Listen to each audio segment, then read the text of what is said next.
I think the shock has subsided a bit in the recent weeks, but those who are just tuning in must be completely flabbergasted by seeing, wait, the Liberals are the favorite on day one of the election? They were done. They were cooked. It was over. At Christmas, when we look at the polls, and not just one poll, but the average of polls showed the Conservatives with a 25-point lead. They were heading towards the greatest parliamentary majority in Canadian history. And now, M. Trudeau resigned, leadership race for the Liberals, M. Carney wins, daily attacks from Donald Trump, everything that's flipped on its head, and now we find ourselves on day one with the Liberals back in the lead.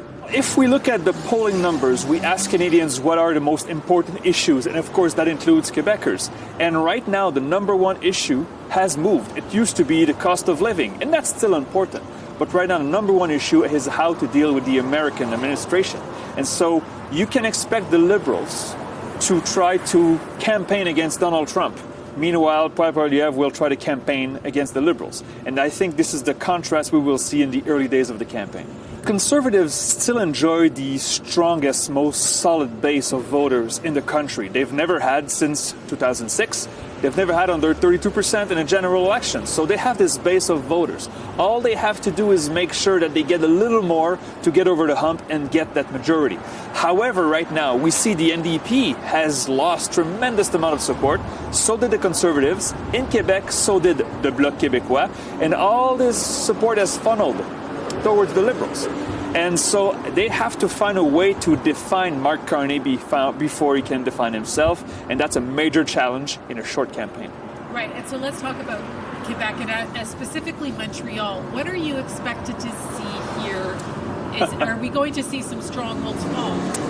Well, that was the expectations before Christmas, right? We were looking at perhaps Papineau, of course, Justin Trudeau's riding. We were looking at La Salle-et-Mort-Verdun had already fallen to the Bloc Québécois in a by-election.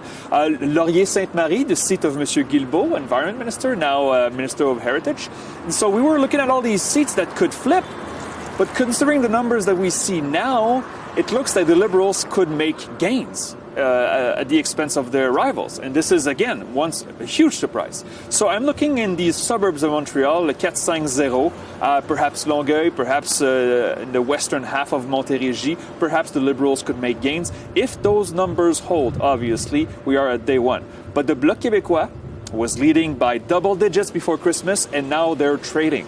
A Léger poll published last week showed that the Bloc Québécois was tied with the Liberals among francophones in Quebec, and that tells you how much trouble they're in right now.